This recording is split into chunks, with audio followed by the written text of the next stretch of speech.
Hello and welcome back to Learning with the Fosters. In our series, If I Can Learn Math, You Can Learn Math, in our course, Pre-Calculus.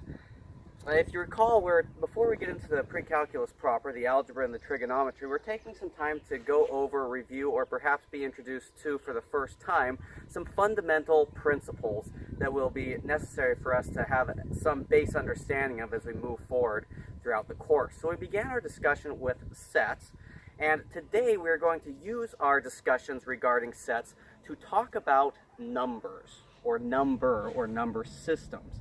Well, what do we need to talk about numbers for? It's in one sense, numbers seem like they're so instinctive to humanity that they just are. It almost appears that our nature is quantitative in some sense. Number just comes naturally to us.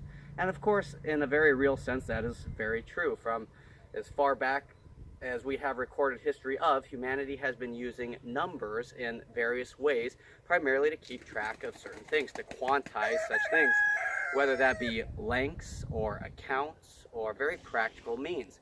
But in another very real sense, and I think a very exciting sense, our notion of number historically has always been developing. Our understanding of numbers have evolved and have led to some very incredible discoveries, some very practical ones, but our understanding of number is still evolving. Our understanding of number is still developing. So today we will be looking at what we call the real numbers, denoted by this fonted R. Well, rather than just list out or define real numbers right off the bat, let's kind of take a very informal stroll through practical history and see where some of these numbers and these number systems develop from, because the real numbers in many ways are very practical numbers, and the development of number to real numbers oftentimes was accompanied by very practical means. Thank you, Roosters, very much for that contribution. So what are real numbers? Well, let's first start with just a scenario. Our rooster's chiming in. So a few days ago, or a week ago or so, one of our hens brought back a new batch of babies. Well, I think there's 12 after we counted them. But initially, we looked and we saw, oh, there were some babies, but there's more than, kind of 3 or 4 or 5. When you see numbers like that of items or beings that look sufficiently similar, sometimes you can tell, oh, that's 3 right off the bat, or 4, or maybe even 5. But when you get much past that, if these items, like the little pollitos, the little chickens, look sufficiently similar, all of a sudden we need to start identifying them, not just with a glance. What do? We say, Damaris, the hen brought some chickens. Her first question will be, well, how many? Well, what do I do to establish that? If there was 3, I could say, oh, it looks like 3. But where there was more than that, I had to count. I'd say, well, it looks like 1, 2, 3, 4, 5, 6, and I think it was 12 if memory serves. And of course, that's a very natural use of number, where number is kind of an adjective describing the amount or the quantity of something. And so numbers like that, I began with 1, 2, 3, 4, 5, etc. Okay, we had to pause there. This is one of the beauties of shooting outdoors in the Caribbean, a little bit of change of classroom. We've got roosters yelling, our cat was sitting on our solar bank, so we had to take a little break. But I think where we were at, we're talking about numbers like 1, 2, 3, 4, and 5, and how those are natural ways to count. So the first system of numbers that we're going to discuss that belong to real numbers are simply referred to as either counting numbers or natural numbers. And they're typically denoted with an N of this font, N for natural numbers. In fact,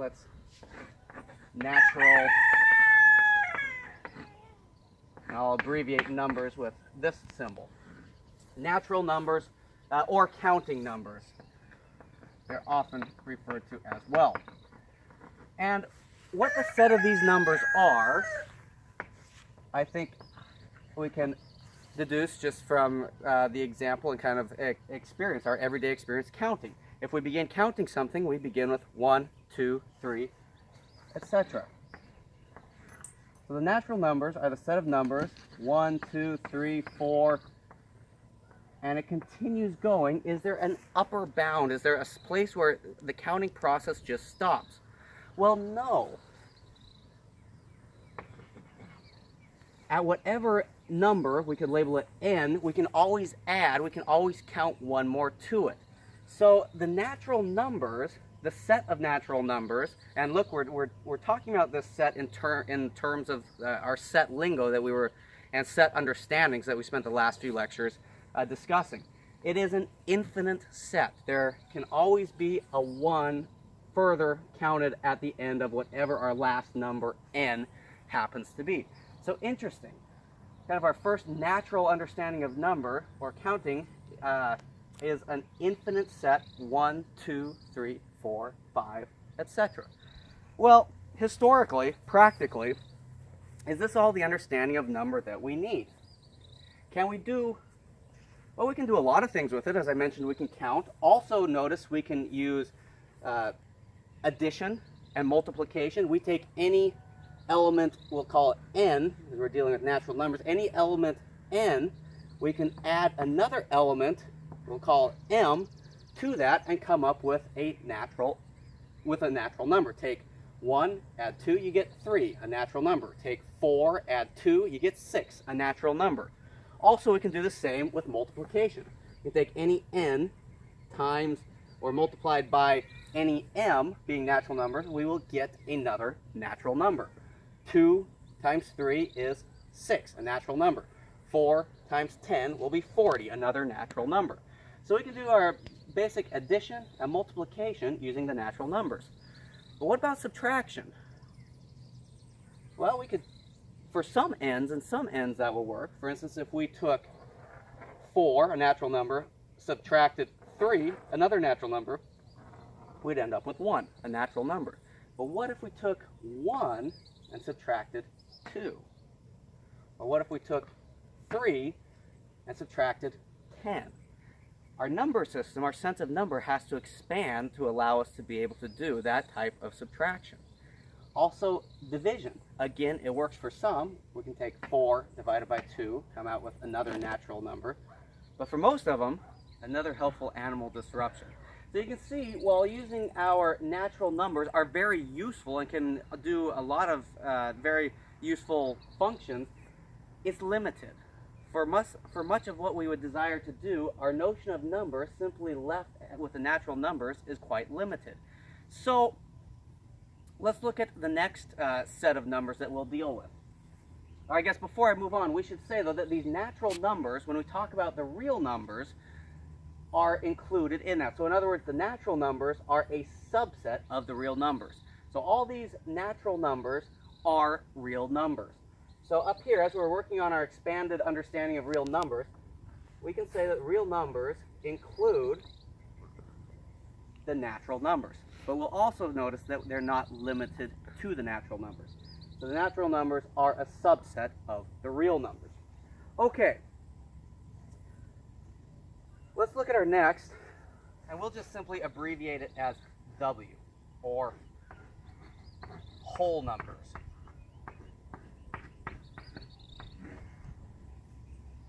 Now, the whole numbers, depending on what class you're in, your instructor, depending on what textbook you're using, sometimes the whole numbers are mentioned kind of as a separate set, sometimes they're not. Sometimes they're lumped together with either the natural numbers or with the integers, which we'll talk about next. It's important, whatever your discussion is, that you're aware at the beginning what's included in what set and what's not. And that's why we're defining these, or more describing these type of sets as we go.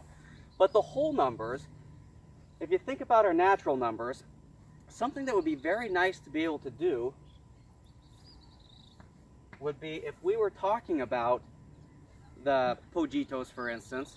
Well, unfortunately, tragically, oftentimes, they all, nature has a way of controlling populations. So sometimes they die and 1 drops off, 2 drops off, and eventually sometimes we'll say, how many pojitos do we have left? And I have to say, well, we have 0. That's a brand new understanding, something that the counting numbers didn't allow us to do. Now 0 we are so used to, as we use it for all sorts of different things, is just kind of assume that that's a number. But the understanding or the acceptance of 0 as a number historically is quite an interesting story, or I should say interesting stories, and oftentimes somewhat controversial. as the idea of zero and also the idea of number moving from adjective to noun rather than three pogitos to three as it being its own entity of some sort, to talk about three as a noun. These were some major developments throughout math in different cultures and different societies. And zero has quite an interesting story, but one of the first reasons why zero was introduced as a number was to be a placeholder. Take a sufficiently large, complicated number such as, oh, I don't know, 1003. Without those zeros being placeholders, remember this represents the number in the 1 spot, the 10 spot, the hundredth, and the thousand spot using our base 10 number system. There's not really a very convenient way to represent this number without 0 being a placeholder.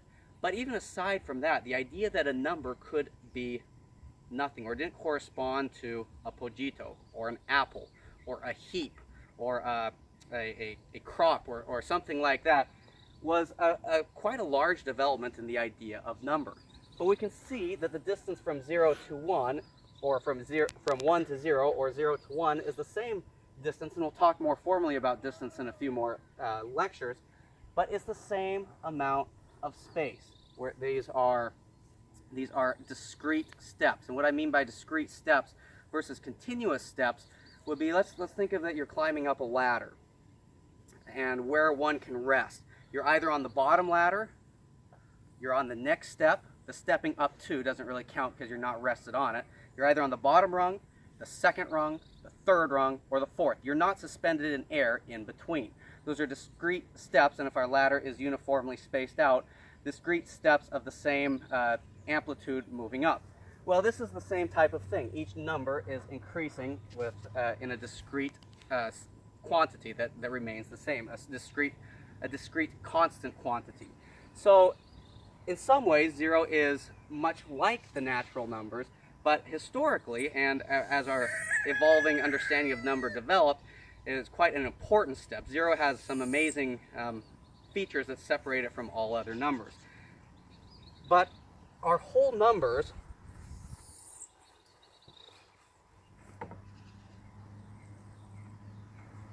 consist of the set 0, 1, 2, 3, and continues on. Or in other words, it's the natural numbers including the element 0. Now, one thing to notice, there's an extra number that is not included in the counting numbers, but is the set of whole numbers an infinite set, like we noticed that the natural numbers were? Yes, it keeps going. In fact, the only difference between the whole numbers and the natural numbers are the inclusion of 0. So the whole numbers are also included in the set of real numbers.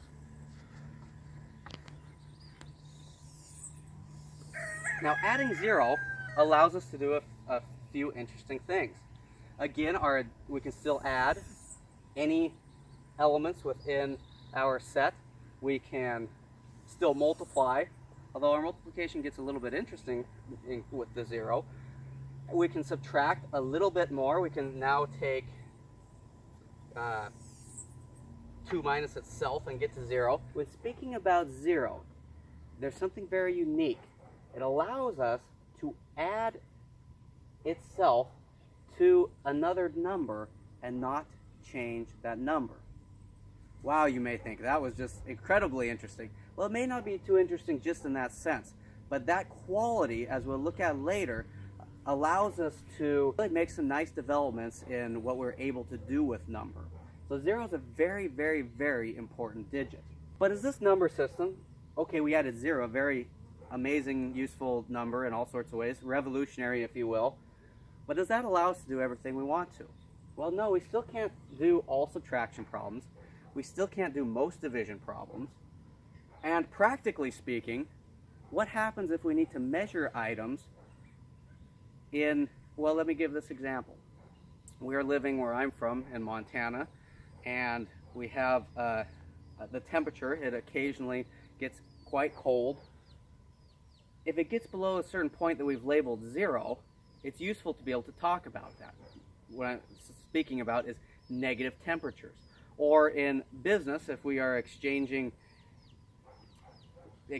commodities, exchanging items, and one enters debt, or somebody lends me $5 for lunch, well, I owe them $5. So negative numbers, and I'm sure you can think of a whole host of other practical reasons why negative numbers are important, and theoretically they're important for a lot of other reasons, but negative numbers would allow us to talk about much of what we've talked about counting-wise, or even we've started talking about some addition, subtraction.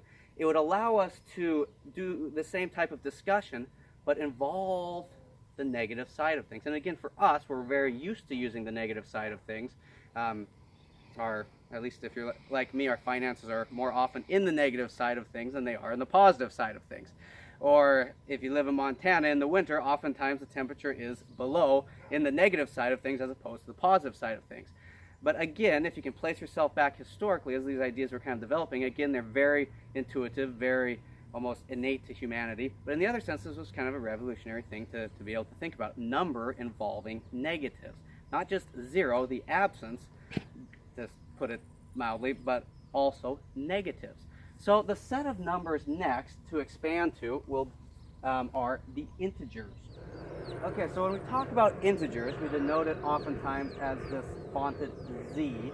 This is referring to the set. We're describing the set as, notice, ellipsis, -3, -2, -1. We've incorporated the negative numbers, include 0, 1, 2, and 3, ellipses. So something interesting about this set. It extends in the negative direction infinitely far. It extends in the positive direction infinitely far. So is it an infinite or finite set? Well, it's an infinite set, same as all the other sets that we've seen up to this point. The whole numbers are a subset of the integers. The natural numbers are a subset of the whole numbers, so therefore they are a subset of the integers. And the integers are a subset of the real numbers.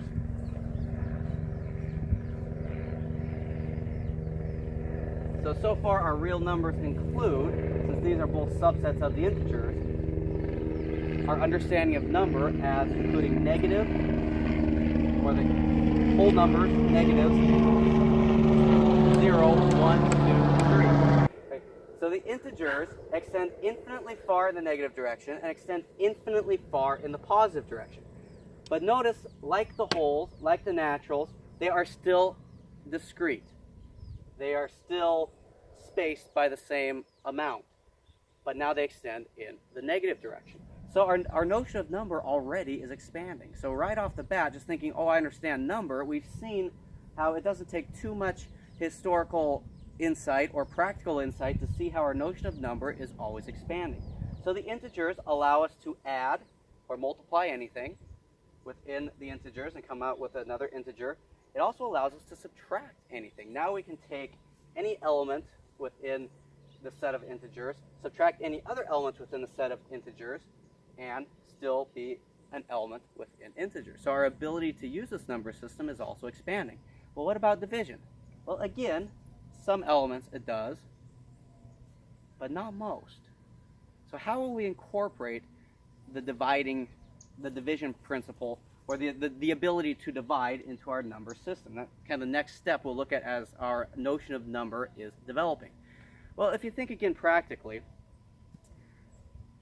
one thing I've kept repeating is that there's the same distance or the same magnitude or amplitude between each of these numbers. It's the same step, whether we're measuring in distance, we'll just measure in distance between 1 and 2 as there is 2 to 3. As there is from -1 to -2. Well, a lot of times measurements, or whether we're dividing rations, historically this was a part, dividing up food rations, military rations, different things like that, where these kind of whole steps aren't very useful. Or when you're measuring items, they're not always useful. If you're measuring, let's say you're constructing a certain platform that looks something like this, and you're using something equivalent to this stick, well, maybe you're going to measure 2 sticks up this direction, maybe it looks like about 4 sticks this direction, okay, you kind of have control over that, but when it's time to close this gap and this gap, you're kind of at the mercy to where your sticks will lead. And they don't most of the time fall within a whole unit of the stick. So what do we have? Well, we refer to them as fractions a lot of times now. That's the way our next notion of number will continue to expand. So when we speak of fractions or parts of wholes, this allows us to utilize numbers in, again, more precise and better ways. It allows us to divide. In fact, we'll even define, or we denote it as this fonted Q. It stands for rational numbers. These are called rational numbers. And rational has other, the semantic range of rational is greater than just speaking about numbers. So sometimes we bring those ideas into it. But what this is referring to as a ratio. Well, what is a ratio? Something to something, often written as a fraction. This is a 1, 2. A fraction 1 over 2, or a rational number. And we'll describe or define our rational numbers in this way, using set builder notation. The rational numbers are the set of all numbers, a over b, such that a and b are integers and b is not 0. Okay, let's ease up a little bit. Let's kind of break this down a little bit. Let's start at the end. Why can b not be 0? Well, because b is the denominator of a fraction. And I'm assuming at this point that we have a sufficient understanding of what a fraction is to discuss these type of things. If not, I would encourage us to look for some further resources about kind of what fractions are and some of the basics with fractions and decimals, as we'll be talking about again. At this point, Learning with the Fosters doesn't have a pre-algebra course designed or ready to implement, but there's a lot of other resources out there that will really help you if you aren't quite sure, or maybe it's been a little while, a little fuzzy about kind of the basics of fractions. We're going to assume kind of a sufficiently working knowledge of fractions from this point on with our discussion, although we'll review some basic concepts as well. But the denominator cannot be 0. You cannot divide by 0. It's undefined. That's a discussion we can have some other time perhaps. But a rational number is a number that is in the form a over b, where a and b are integers. So any number of the form an integer over an integer, what we call a fraction, a rational number, is what we mean by rational numbers. Well, why is it denoted Q? Shouldn't it be R or something? Well, the Q is for quotient. So this is a quotient. Remember, every fraction is, in some sense, a division problem. Actually, that reminds me a little bit of trivia. Why in the world the integers are denoted with this Z? Well, that's from the German that means numbers, and I don't know German at all. The pronunciation, it's something like Zahlen, Z-A-H-L-E-N, or something like that. But it essentially stands for numbers. So that's where this kind of Z comes from. And the Q for quotient, when we're speaking about rational numbers. So a number that can be written in this form, where A and B are integers, but B is not 0, we can't divide by 0, that is what we mean by a rational number. So some examples: 1 over 2, or more commonly, 1/2. Is this a rational number based on our definition? Well, yes. A is an integer, 1. B is an integer, 2, and it's not 0. Another example, 3 over 4, or 3/4. A is an integer, namely 3. B is an integer, namely 4. 1/3, same thing. 3/7, and of course this list goes on and on. So are the rational numbers an infinite or finite set? Infinite, exactly. In fact, there's some interesting properties about rational numbers and how we can construct those. But we'll save those for another day. I have to really focus in this lesson because I can get really excited. There are so many tantalizing tidbits we could kind of skirt off on. I really need to attempt to stay on track. But in the future, both a course involving the history or a history of numbers is something I'd really like to teach, and also a little bit as to some basic number theory, or some kind of the theory of the numbers and number systems themselves. Both of those are exciting. Hopefully in the future we can do. I'm going to attempt to stay on track for real numbers for pre-calculus right now. So when we speak of fractions, or we'll properly say rational numbers from this point on, we can also talk about these numbers in another form, namely decimal form. And we're very comfortable, I think, using decimals again. And again, I'm assuming some basic understanding of decimals and place values and items like that as we move forward in our discussion. So let's convert these rational numbers from fraction form, or A over B form, to decimal. Quick review if you forget how you do it. Well, one way to look at this is 1 divided by 2. So we can write that as a division problem and use our good old-fashioned long division to work this out. Does 2 go into 1? No. What do we have to do? Put in a decimal place. Does 2 go into 10? Yes, it does. How many times? 5. We have no remainder. We are done. So, and as we remember, 0.5 is the decimal expansion of 1/2. So 1/2 is equal to 0.5. Rational number written in fraction form, in decimal form. I hope this is ringing some bells if you've forgotten kind of how to convert basic fractions to decimals. So let's go ahead and notice, let's just work on this next one.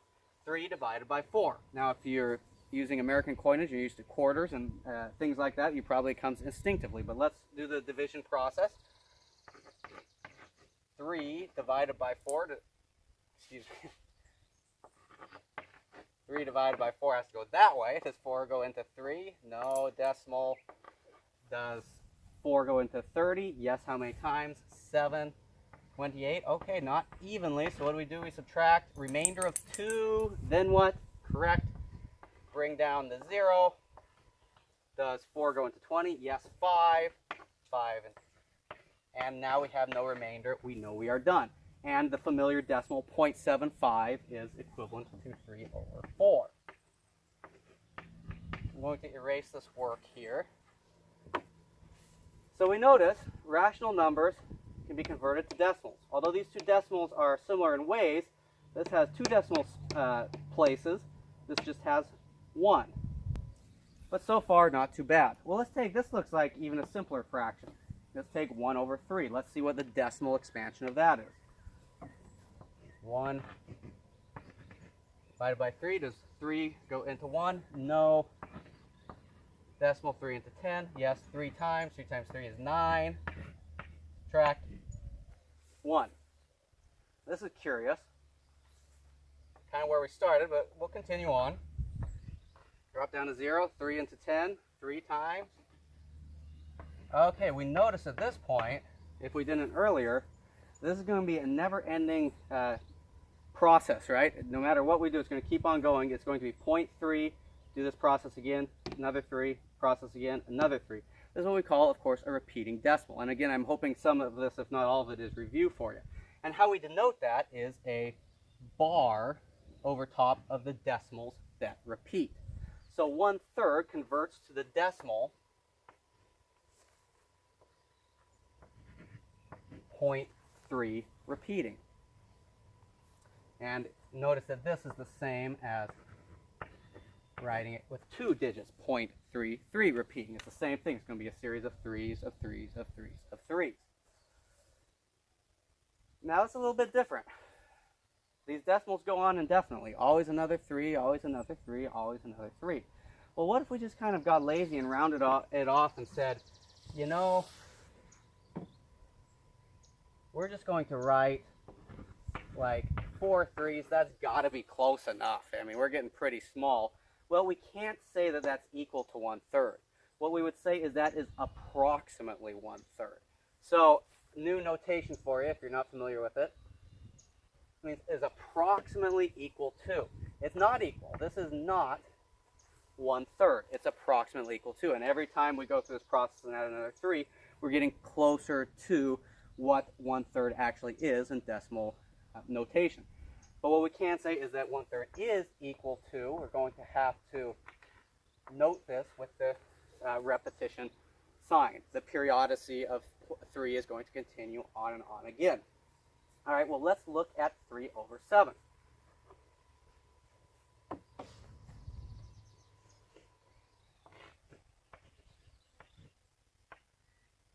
Same thing. Now, this one's going to go on for a little while, so to save computation time, I invite you to work this out yourself through long division. I'll simply write what the decimal of this turns out to be. Okay, so if you work through and long divide this out, or use your calculator, however you want to do it, 3/7 turns out to be equal to the decimal 0.428571, and then this whole series, or the sequence, repeats itself. So 428571, 428571, 428571, on infinitely. So the bar extends not just on the 4, not just the 2, but the whole portion that repeats. So some interesting characteristics here. We can have decimal expansions of all these rational numbers. We've noted there's some difference between them. There's repeating decimals. These ones seem to terminate quickly. So oftentimes, a rational number in its decimal expansion can be described as a number whose decimal form either terminates, that is stops, like 0.5, 0.75, or repeats. And by repeat, it doesn't just mean 1 or 2 times, but it goes on repeating, whether it's the same digit repeating or a whole series of digits repeating, but that repetition goes on indefinitely.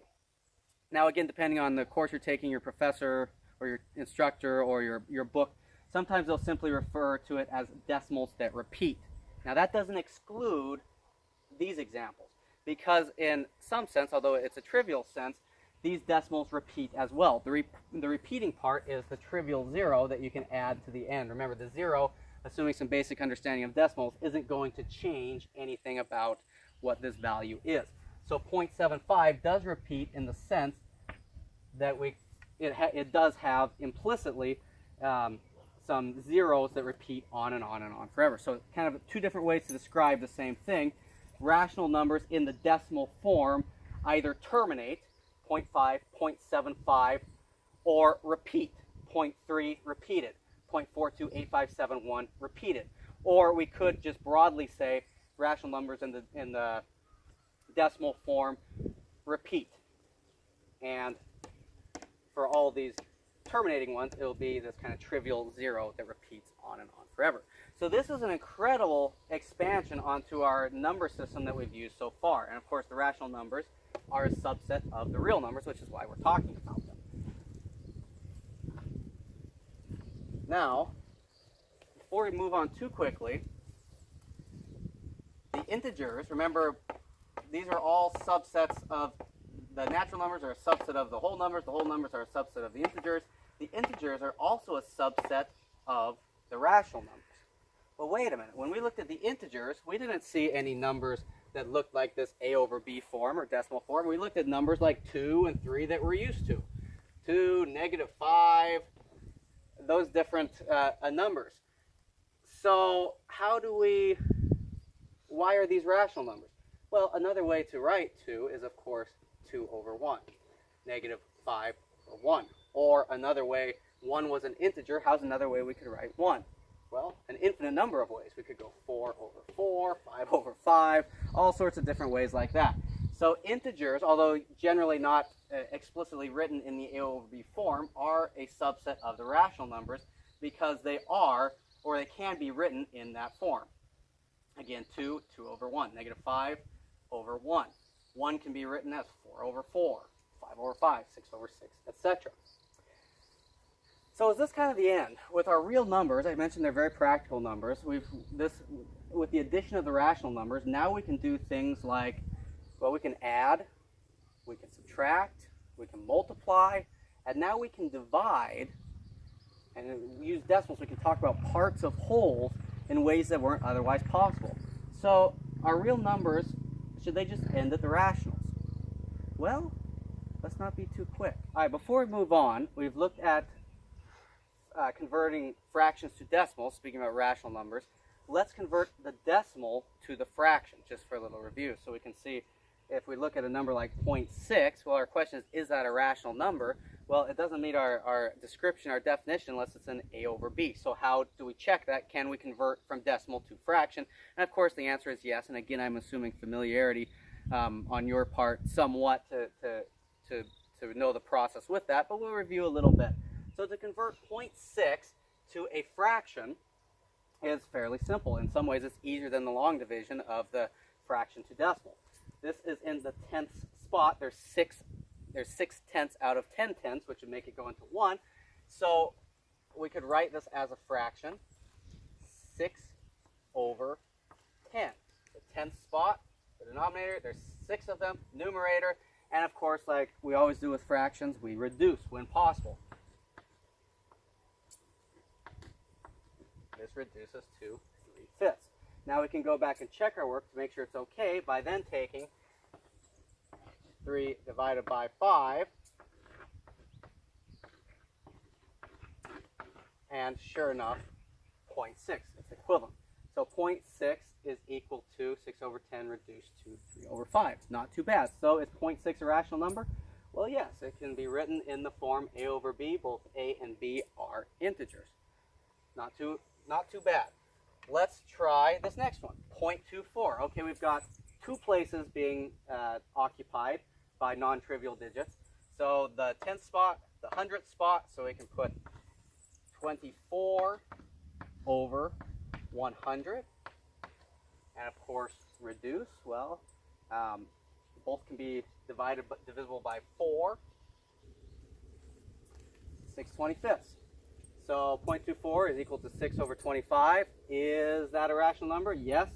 A is an integer, B is an integer. Doing great. So let's look at a little bit, one maybe a little bit harder, although I don't think it is. We have 3 spots, the 1,000th spot. So we have 310 over 1,000. And of course, what you could do is notice the 0 is trivial and simply put 31 over 100. But just for sake of example, using this 1,000th spot, we'll just put 310 over 1,000. We can reduce that to what? By 10, 31 over 100. All right, bigger integers relative to what we've been looking at, but still a number in the form a over b, where a is an integer, b is an integer, and remember, b can never be 0. You can never divide by 0. The denominator cannot be 0.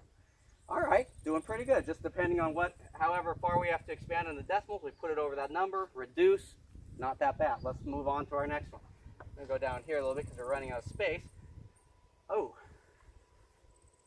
how are we going to do this? Remember, we can't just say it's the 10th spot. It's not 3 over 10, because what does this show? This means these keep going on and on and on. And we can't just cut them off when we think, oh, that's far enough, because that's approximate to, not equal to. So how in the world, if we have an infinite expansion of decimals, this repeating 3, how are we going to use our technique that we used up here to be able to convert 0.3 to a fraction?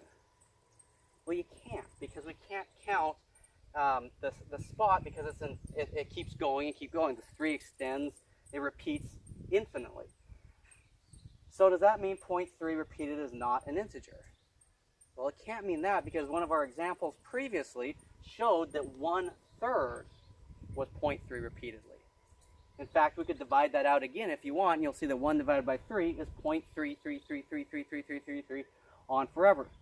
So how do we convert this to a fraction? I think this will be a good chance for us to kind of look at a way we can use some critical mathematical thinking to look at a problem and identify some ways to solve it. Now, I'll assume some general familiarity with equations and some of the rules of balancing equations. We will spend some time in some future lectures on that. We'll go over some basics with that. But to be able to follow this, I'm just assuming some very basic understanding of equations and kind of the way they work. But the first thing we notice about this, when we're looking to solve a problem like this is a good chance for us to look at some problem-solving strategies. What is the challenge here? What is halting us from being able to repeat this process that we did above? Well, it's this indefinite repeating of 3. That doesn't allow us to have our denominator keep up with that. So if we could devise a clever way to remove this repeating portion, then we could possibly work with some other rules of algebra to come about this. So keep that in mind, that our goal, our problem is to remove, that this is what's preventing us from being able to convert this decimal into a fraction. So I'm going to erase this part of the board. Well, we can write a basic equation. We can say one thing for sure. We can say, pick a number, Dama. 7. Or excuse me, not a number, a letter. Any letter you like. J. J, all right. let's say this. We can say we'll let j be equal to 0.3 repeating. We're simply defining j as being 0.3 repeating. We're letting j equal that. All right, now the benefit with this is not just to be able to introduce a variable, but we now have an equation. And an equation will allow us to utilize what we know if we're doing some algebra to possibly be able to take this and transform it into, transform is maybe not the best word, but to transform it into a manner that may allow us to get rid of this repeating decimal without altering what it's actually saying up here. It's saying j is equal to 0.3 repeating, or this side is equal to this side. If you think of weightlifting, we were doing chest day today. It's bench day. So when we're loading up the bar with different weights, you can almost think of that as like the equation. Here's one side of the bar. Here's the other. It's equal. You know it's equal because if it's not, you're going to be tipping over. So it's equal in this sense, whatever weights we have on, but that's not the only way to make it equal, is it? No, we could add weights to this side. As long as we add the same amount of weight to this side, it's still equal. We could take weight off. We could put on little weights. As long as, it doesn't matter what we take off, as long as we take off equally from both sides. We could multiply both sides. We could put on 3 of these little weights as long as we do it to both sides. We can divide. So in other words, we're free to keep this equal, keep this bar steady, as long as we kind of follow the golden rule of equations. Do to one side what you must do to the other side. So keeping that in mind, we've got some things we can work with this. Now, what would be a wise first move? Remember, keep our goal in sight, to remove this 0.3 repeating. That is not allowing us to convert this to a fraction. So is there a way that we could get rid of that? Well, one thing nice about working in a base 10 number system, and if you're not familiar with that is, that's probably okay. But if you notice, let me refresh your memory. Remember, we can write this out as 0.333, and it goes on forever. Well, if you take, for example, 0.7 and you multiply it by 10, what does that do? Well, the decimal moves one place over, right? Base 10 number system. And the answer is 7. If you have 0.324, just randomly picking numbers, and you multiply that by 10, or let's do 100 just to mix it up. Multiplied by 10 would be move the decimal 1 spot. 100 would move it 2 spots. 32.4. Now that could be very helpful to us. Notice what this did, particularly in this example. Well, in both examples. It moves some of the decimal to this side of a whole number, this side of the decimal point. Well, our problem area lies in here. So we can't just subtract it off, because then we end up with kind of nothing. But imagine this. Let's just work through this. Since 10 is kind of a nice number, if we multiplied both sides by 10, and remember that's legal as long as we do it to both sides. So we multiply, and this is notation for multiplication. We'll go over some of that in a few future lectures, but I'm assuming that it's for the most part review. We can multiply this side by 10. We haven't broken any rules. We've done the same thing to both sides. And the reason we chose 10, not 9 or 8 or whatever, is because we've noticed, because we're in the base 10 system, that multiplying by 10 will allow us to do some pretty cool things. So 10 times j is simply, write this in white, 10j equals, well, move the decimal place, multiplying by 10, move it this direction, 1 spot. What does that give us? 3.3 repeated. Well, did that help us? We still have our problematic region, don't we? But look what else we have. We're not left with just that. We have something else. Now, go back to our original query. We said we'll let j equal 0.3 repeating. So, class, Dama, what is j? Yes, very good. 0.3 repeating. Bolpi, our dog, what is J? I'll translate that as yes, 0.3 repeating. All right, next question. Dama, what is another way we can express 0.3 repeating? You got it, J.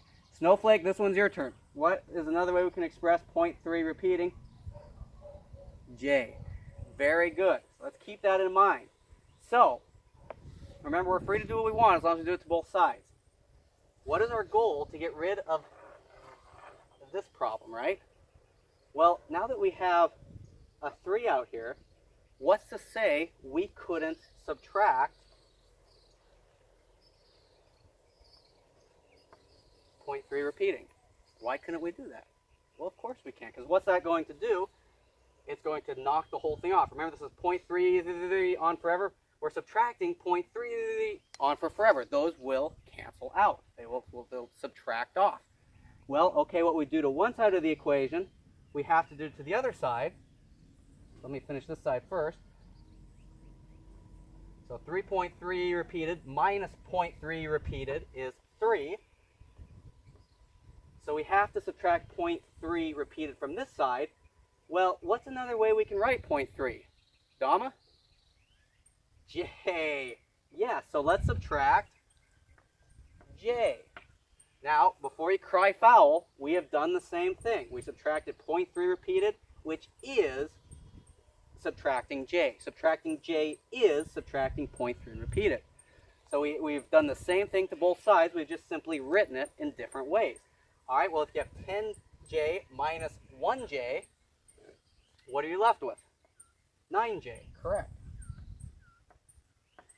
All right, now we are making progress somewhere. We have eliminated our problematic area. Now back to basic equation solving. We want to solve for the variable. So what do we do to get rid of the 9, get J by itself?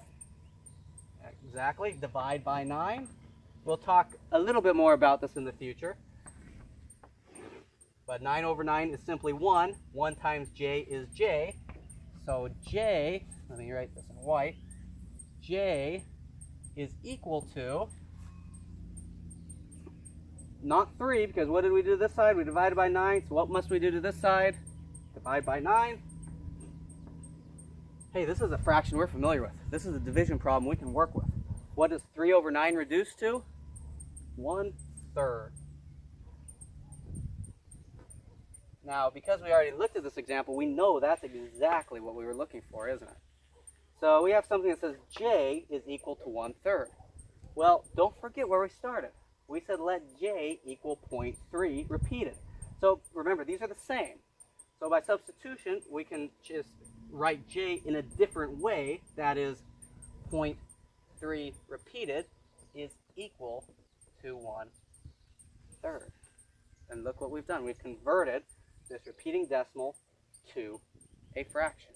So is 0.3 repeated a rational number? Well, yes, not just because we've already seen it, but because we can say that this is in the form A over B, where A is an integer, B is an integer, and B is not 0. Great job. I think that one was kind of the first, in ways, the first real math problem we've kind of looked at solving, looking at a problem, identifying the problem, and being able to use our understanding of number and operations to solve that. Let's try another one. All right, wasn't that fun? Damaris really enjoyed that one. All right, let's do another example. 0.71. Let's convert that decimal to a fraction. Now, first of all, is this a rational number? Well, we haven't converted it to A over B yet, but notice what we noticed previously. If the decimal either terminates or repeats, it's a rational number. This certainly does. It terminates, 0.71, or we could say it repeats by adding trivial zeros. So we know it's a rational number, so there's got to be a way to convert it to a fraction. Let's use what we did before. So first things to notice, let's kind of, oops, I forgot the repeating sign. 0.71 repeated. Now 0.71 would be quite easy to do. Now before we looked at 0.3 that goes on forever, now we have a 0.71, 71, 71, 71. So let's use our same approach that we used for the 0.3 repeating for here. So let's, first of all, set up our equation. Let's say we'll let Dama pick another letter, a variable. D. D. Ooh, is that for dama, which means lady in Espanol. Dama. All right, so we'll say let D equal 0.71 repeated. So dama, what is another way to write 0.71? D. D, beautiful. Valentine, what is another way to write D? 0.71. Yes, very, very good, Val. All right, so we have an equation. Now we've got some wiggle room. Remember, our problem is this repeating decimal doesn't allow us to use our first technique, but we devised a way using some critical thinking and algebra skills to be able to rid ourselves of that problem and convert it anyway. So let's write D is equal to 0.71. Repeat it. An equation. Now we're free to do certain things. Well, we could multiply by 10 like we did last time. That seemed to work out well. What's the difference between this and the 0.3 repeated? Yeah, the repeating decimals are 2. It expands into the hundredths. So I don't think it's too far of a stretch that our intuition may tell us that multiplying by 100 would be quite beneficial as opposed to just 10, because what will that do? That'll move the decimal 2 spots. We have the entire, that'll leave us with 0.71 repeated, because remember, 0.71 repeated, we could expand that somewhat. It goes on forever. So let's multiply each side by 100. Again, we're not arbitrarily picking 100. We're being strategic. This will help us take out this repeating portion. Multiply both sides by 100. 100 times D is 100. D equals, multiply by 100, decimal moves over 2 spots, equals 71.71 repeated. All right, hey, this is looking good if you follow the last example. Now, our problem is we need to eliminate this. So now that we have this set up, we can simply subtract 0.71 repeated. Let's do that. The way we have to do to both sides, right? I guess we'll finish this one first. 71.71 repeated minus 0.71 repeated is 71. Muy bien. Now we have to do the same thing. We have to subtract 0.71 from this side. But wait, instead of writing 0.71 repeated, what should we write to make our lives easy? Dama. D. Yes, because D is 0.71. 0.71 repeated is D. So we will subtract D. And what does that leave us? 100D minus 1D. Good. 99D. All right. And equal. Now we are looking great. What do we have to do to get D by itself? Because remember, D is 0.71 repeated. Well, we can divide by 99. Again, 99 divided by 99 is 1. 1 times D is D. So we have D is equal to, do the same thing to this side, divide by 99.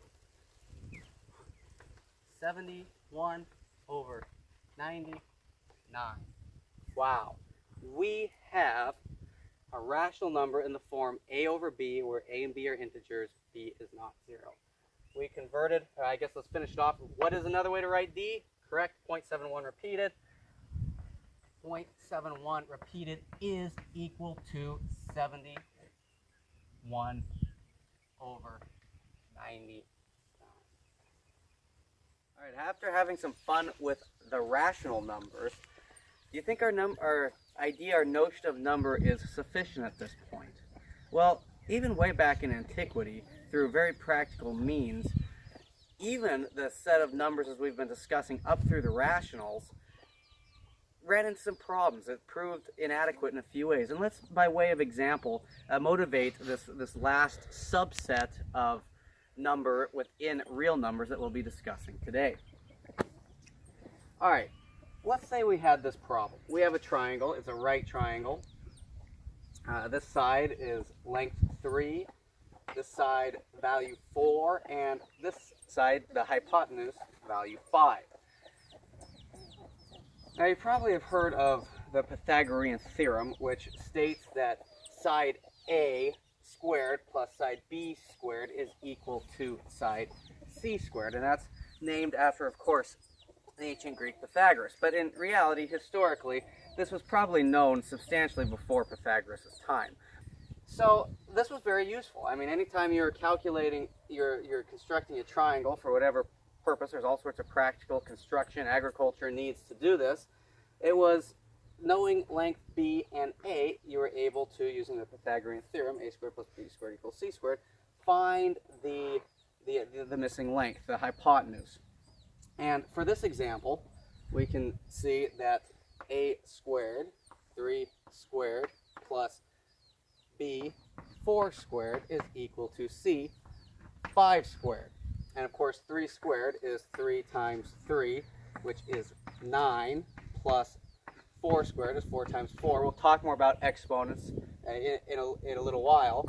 Is 16, and that is equal to 5 squared, which is 5 times 5, which is equal to 25. And in fact, 9 plus 16 is 25. So we see that through this example that works. And I guess a little by way of excursus, when we're talking about squares here, in antiquity they were thinking of real things. How do you find the length of the area of a square? Well, if you have a square, you take whatever this length is times this length, and those will be the same since it's a square, and you do what? You multiply them together, kind of like what we did up here. So when they were looking at things like that, like this, what they were essentially looking at was the area of a square constructed where all sides were length A. So 3 by 3 to find the area will be 9. Or if you're thinking of laying tiles, with each tile, whatever measurement we're using that corresponds, this would be length 3 by length 3. The area, or how many tiles, to use our example, would it take to cover? 1, 2, 3, 4, 5, 6, 7, 8, 9. So a squared is 9. The area of this square. This would have been similarly 4.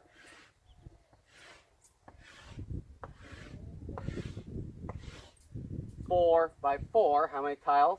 16, or 4 times 4, 16, just like we did over there. And likewise, 5. So they were thinking in terms of real areas. And this would be 5 with a length of 5, so 25. So what they're saying is this: you take this square, add it to this square, it'll be the same area as you're looking at the square with sides length C. Kind of interesting to note. Well, this works great for a lot of triangles, but for example, what if we come across a triangle that has these dimensions?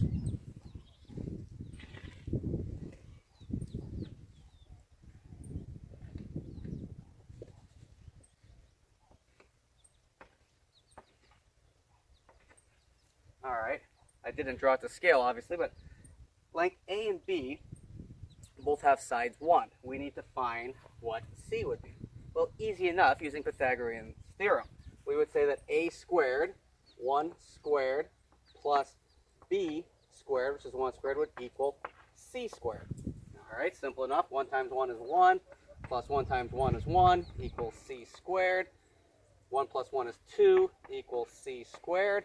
And how do we solve for C? We'll get to this in a little bit if you're unfamiliar with it, but you take the square root.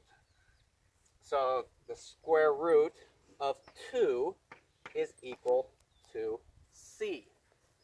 Well, what is the square root of 2? Well, it turns out, or in other words, it's asking what two numbers, or what number multiplied by itself will equal 2. Well, it turns out that there's no rational number, or in other words, no number that can be written as A over B times itself, or squared, will equal 2.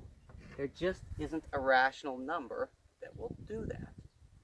What you get are decimals that keep going and going and going. They don't stop, they don't terminate, and they don't repeat. They don't have a periodicity to it. They continue, but they never repeat and they never stop. You can't write it as a over b, where a and b are integers. They're not rational numbers. So all of a sudden our rational numbers, as amazing as they were, prove inadequate when doing very useful, very practical type of measurements. And in fact, this isn't the only type of measurement. Many measurements don't constitute a rational number. You can't measure them precisely in terms of a rational number. So what is the square root of 2? So it turns out the decimal expansion of the square root of 2 is approximately equal to 1.41421335. But that doesn't repeat. It doesn't stop. It keeps going in a non-repeated fashion infinitely. Now that's quite something. It's not the only one. Pi does the same thing. We're going to have a lot of fun with pi in this course. Pi is, of course, the Greek letter pi. Phonetically, it makes the English p sound, but it in this case denotes the ratio of a circumference of a circle to its diameter. So if we had a circle perfectly constructed, the circumference is the trip around. The distance, if this were a string, we could cut it, unwind it, and measure the distance. It's the ratio of the circumference to the diameter. This would be the diameter. Well, it turns out that circles, the ratio of the circumference to the diameter, is another one of these numbers that we'll call an irrational number. And its decimal expansion is approximately 3.1415926. Keeps on going. Now, pi, for example, the decimals have been found, nowadays with modern computers, into the I believe, billions or even trillions of digits down the road. But the point is they never stop, they never repeat. So the square root of 2 is not 1.41421335. It's not that. It's not equal to that. It's approximately equal to this decimal expansion. We can't write it other than the square root of 2 to denote exactly what it is. Now, how do you find these decimal expansions? Well, there's different ways, and some prove more challenging than others to do. In our calculus course, we'll look at how some algorithms to do that for some of these, but it's much beyond the scope of our discussion to do that now. But there's some kind of interesting ways in which we come up with these where we don't just randomly generate them. In fact, throughout antiquity, numbers like the square root of 2 and pi that were used, you can see both were found in very practical area type, agricultural or construction type projects. These digits were continually found and got closer and closer and closer approximations as each digit we extend out goes.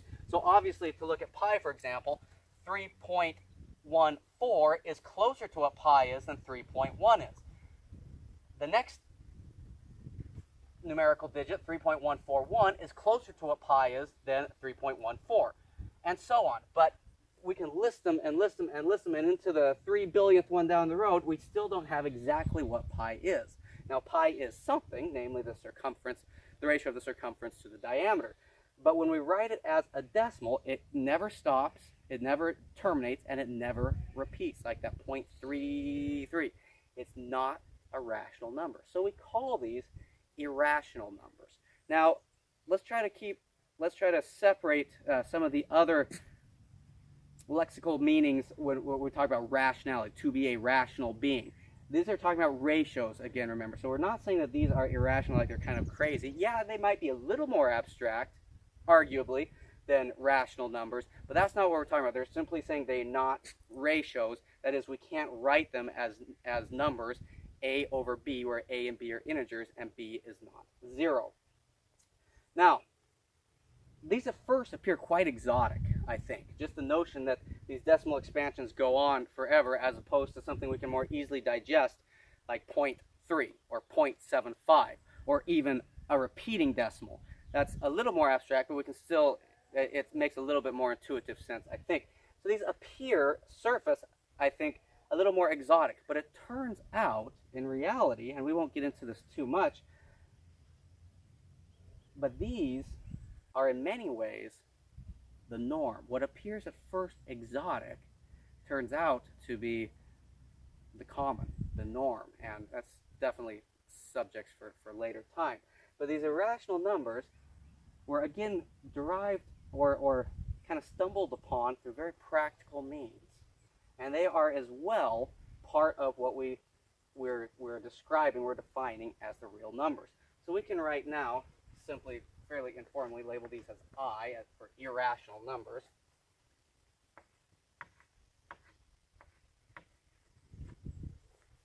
And there's a number of ways in which we can describe these or define these. We could describe them as all the real numbers that are not rational numbers. Remember, the natural numbers, the whole numbers, and the integers are all subsets of the rational numbers.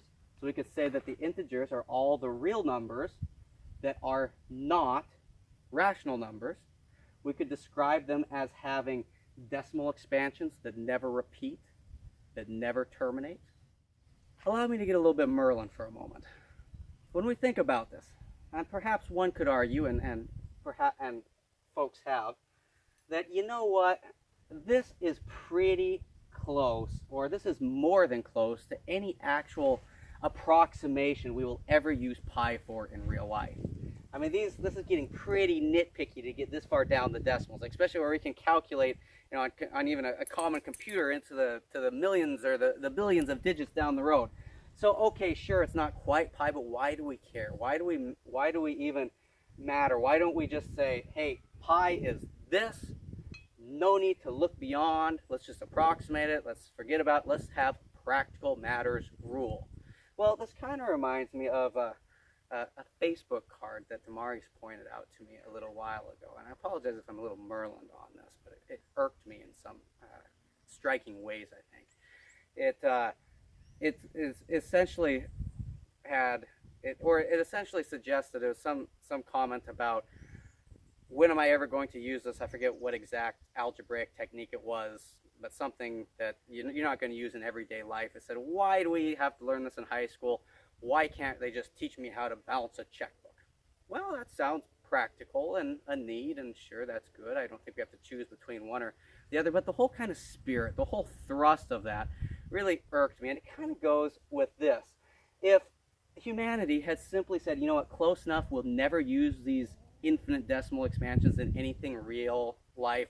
You know, we can't even draw a circle in the strict Platonic sense in which it would be perfect, and these decimal expansions would really matter for anything we're actually going to be able to construct or ever use. So therefore, forget it. We're just going to approximate close enough. We just care about practical means, how we're going to build these things. Well, we never would have developed the idea of the irrational number. And okay, perhaps immediately there wasn't an immediate need, practical need for looking at these decimals and expanding them on and on and on and on. But without that understanding, without the consistent development and understanding and pushing our notion of number, what we consider now, not just practical, but even fundamental for survival, necessities. Hurricane Maria just came through Puerto Rico a little while ago, and many folks are still without things and commodities that just a few centuries ago were luxuries. Now they're seen as necessities.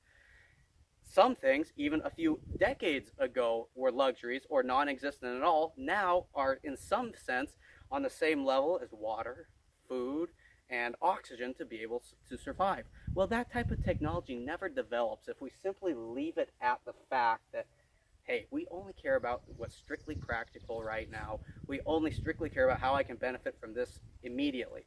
That type of thinking limits any further type of progress, and progress I mean moving closer to understanding of, in this case, mathematics or whatever it is we're looking at. Whether or not technologies always progress in positive senses, that may be a debate for other times, but in the sense of moving forward and understanding items farther, we can't just write it off as, hey, we're not going to use it now.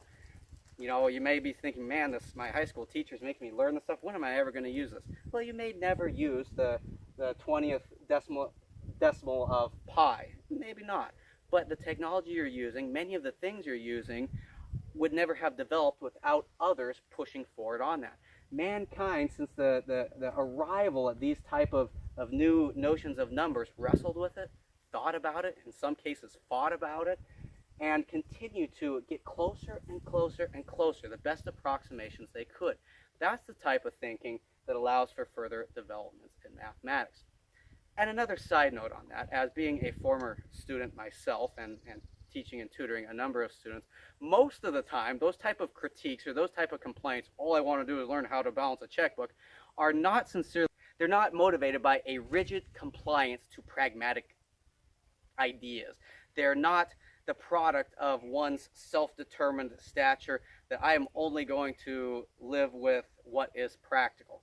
Most of the time, that's an excuse or shorthand for, hey, this is hard, it's kind of boring, I really don't like it, so therefore I'll justify it by saying, I'd rather be concerned with practical matters. I'd encourage you not to do that. Off the Merlin train now. So irrational numbers constitute the last subset of numbers that we talk about with real numbers. They, again, we've seen some of their unique qualities. In further courses, we can explore them much more.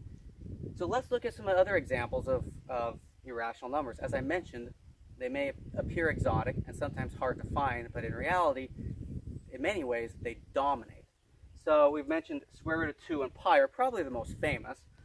Square root of 3, negative square root of 15. But wait, let's just construct one. What are the rules again? It's a decimal that does not repeat or terminate. So this would be an irrational number. Decimal 1, 2, 3, 4, 5, 6, 7, 8, 9, 10, 11, etc. In fact, that's a famous one, and it even has a specific name attached to the one who kind of did that. But this decimal never terminates, just following this pattern. It never repeats. It simply continues digits on and on and on and on. And we could come up with all sorts, and we could randomly generate digits. 4, 3, 2, 5, 7, 7, 3, 4, 2, etc. And notice in this example, there's 7s that repeat next to each other, but it's not a process that goes on indefinitely. It's followed by a 3, a 4, a 2, and some other randomness. We could come up with all sorts of irrational numbers just off of the top of our head. How about 0.01, 0, 0, 1, 0, 0, 0, 1? You see the pattern I'm going with. And again, they don't have to have a pattern, but it's quite simple to construct and begin to grasp the enormity of possibilities with the sheer quantity or the sheer amount of irrational numbers that are out there. But the real numbers constitute the set of numbers that include natural numbers, 1, 2, 3, 4, whole numbers, 0, 1, 2, 3, 4, integers, negative 3, negative 2, negative 1, 0, 1, 2, 3, 4, rational numbers, talking about fractions, quotients, and irrational numbers that again are talking about pieces of what we've been kind of talking about as whole numbers, but whose decimal expansions are much different. So in summary, we've been looking at real numbers. Well, what is a real number? To be informal, we can, after today's discussion, well, we can define it in a number of ways, but we'll just leave it with something like that. With this, a real number is the set of numbers that can be described as a decimal, either a terminating, a repeating, like the rational numbers, or one that goes on and on and on and on, like pi in the square root of 2. I hope you've enjoyed this lesson. I sure have.